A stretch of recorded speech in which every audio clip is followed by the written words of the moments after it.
Hi guys, मेरा नाम है प्रशांत और आज हम पढ़ेंगे ट्रायंगल्स क्लास 9 का चैप्टर। तो सबसे पहले हम जानते हैं कॉन्ग्रुएंट फिगर्स क्या होते हैं। तो ऐसे फिगर्स जिनकी शेप और साइज बिल्कुल सेम हो और वो एक दूसरे को ओवरलैप या कोइंसाइड कर लें तो उन्हें कहते हैं कॉन्ग्रुएंट फिगर।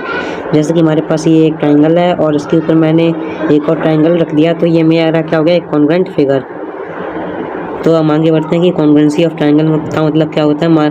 हम कॉन्ग्रुएंसी ऑफ ट्रायंगल में सिर्फ एक ही चीज़, दो चीज़ें लेते हैं, या तो हम उसकी साइड बराबर दिखा देंगे या एंगल बराबर दिखा देंगे। इन दोनों में से अगर हमने कोई भी तीन चीज़ें दिखा दी तो हम बता देंगे हमारा कोई ट्रायंगल है वो, या हमारा कोई ट्रायंगल कॉन्ग्रुएंट हो जाएगा। हमारे कॉन्ग्रुएंसी के 5 क्राइटेरिया होते हैं। तो सबसे पहला हमारा जो क्राइटेरिया आता है वो होता है साइड एंगल साइड, फिर एंगल साइड, फिर एंगल साइड एंगल, फिर ट्रिपल एस, फिर RHS। तो जो सबसे पहला क्राइटेरिया हमारा है SAS, उसका मतलब क्या है, हमारे पास मान लीजिए दो साइड है और उनके बीच में कोई इंक्लूडेड एंगल है। तो मान लीजिए ये वाला हमारा कोई ट्रायंगल है, इनकी ये साइड और इसके बीच में ये एंगल हमारा इंक्लूड हो रहा है, और सिमिलरली ये वाला ट्रायंगल है, इसके बीच में ये वाला एंगल। तो ये हमारे दोनों ट्रायंगल क्या हो जाएंगे, कॉन्ग्रुएंट हो जाएंगे। देखिए जो कॉन्ग्रुएंट का सिंबल होता है हम उसे इक्वल दिखाएंगे, फिर ऊपर सा ऐसा साइन बना देंगे, तो हम कह देंगे ये हमारा क्या फिगर है, एक कॉन्ग्रुएंट फिगर है। तो देखिए फिर हम पढ़ते हैं एंगल साइड एंगल क्या होता है कि दो एंगल और उसके बीच में एक साइड। मान लीजिए मेरे पास ये एंगल है और एक ये एंगल है और उसके बीच में ये हमारी साइड आ रही है, तो ये हमारा क्या बन जाएगा, एंगल साइड एंगल का क्राइटेरिया। और इसी प्रकार से हमारा ये एक एंगल साइड होता है जिसमें कि दो एंगल होंगे और एक रैंडम साइड होगी।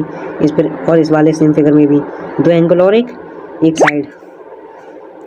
तो अब हम मूव करते हैं अपने नेक्स्ट क्राइटेरिया पे, जो कि है ट्रिपल एस। ट्रिपल एस में क्या होता है, हम किसी भी ट्राइंगल के 3 साइड ले लेते हैं। मान लीजिए ये हमारा एक ट्राइंगल है, अगेन इसमें ये वाली साइड और ये वाली साइड, तीनों साइड बराबर हो एक दूसरे के, दूसरे ट्रायंगल के, तो वो हमारा ट्रिपल एस क्राइटेरिया से कॉन्ग्रुएंट हो जाएगा। फिर हमारा जो लास्ट क्राइटेरिया बचता है वो होता है हमारा RHS क्राइटेरिया, जिसमें कि RHS का मतलब होता है राइट हाइपोटेन्यूज साइड। तो देखिए राइट एंगल ट्रायंगल होगा हमारे पास कोई, उसमें जो हमारा राइट है 90 डिग्री वो होना चाहिए, और उसके सामने वाली हाइट कौन सी होती है, हाइपोटेन्यूज, और जो नीचे बेस वाली साइड बची है वो हमारी साइड बचती है। तो अगर मान लीजिए हमारे पास अगेन दूसरा राइट एंगल ट्रायंगल है और उसके जो RHS क्राइटेरिया से अगर ऐसे में से सॉल्व कर सकते हैं, मतलब 90 डिग्री और उसकी हाइपोटेन्यूज और एक साइड।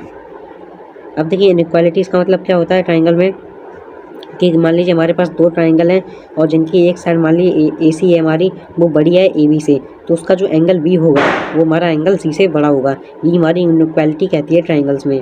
दोबारा सुनिए क्या है कि हमारी कोई एक ट्रायंगल में एक साइड AC है और एक AB है और एक BC है। अगर AC साइड मेरी बड़ी है AB साइड से, तो उनके बीच में जो एंगल B होगा वो एंगल B मेरा एंगल C से बड़ा होगा। अब देखिए थ्योरम हमारी क्या कहती है, जो किसी भी राइट ट्रायंगल में हमारा जो लार्जेस्ट एंगल है, मतलब 90 डिग्री हाइपोटेन्यूज, उसके सामने वाली जो साइड है वो सबसे ज़्यादा लॉन्गर होगी। तो आप इसकी डेफिनेशन पढ़िए, in any triangle the side opposite to large angle is longer.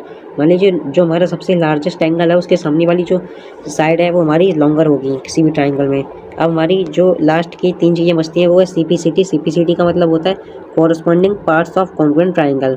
तो इसका मतलब क्या होता है, किसी भी ट्रायंगल के उसके कॉरस्पॉन्डिंग पार्ट कैसे हैं हम उसे बताएंगे corresponding part of congruent triangle. जैसे कि इसमें एंगल B है वो एंगल E के बराबर है, एंगल A है हमारा एंगल D के बराबर है, और जो हमारी AC साइड है वो हमारी DF साइड के बराबर है। तो हमने क्या कि जैसा उस फिगर में था उसी प्रकार से उसी फिगर में हमने देखा, तो इसी को हम कहते हैं कॉन्ग्रुएंट फिगर या corresponding part of congruent triangle. अब हमारी लास्ट थ्योरम है कि ये आइसोसेलेस थ्योरम भी इसमें से कहते हैं। मान लीजिए हमारे पास एक आइसोसेलेस ट्रायंगल है और उसमें आइसोसेलेस ट्रायंगल में दोनों साइड बराबर होती हैं, तो उसमें जो हमारा एंगल है नीचे वाला वो बेस एंगल के बराबर होगा। इसका वाइस वर्सा भी ट्रू है, अगर हमारी जो एंगल हमारे बराबर है बेस एंगल तो हमारी साइड भी बराबर होंगी। तो यही हमारा जो ट्रायंगल चैप्टर है ख़त्म होता है। So thanks for watching.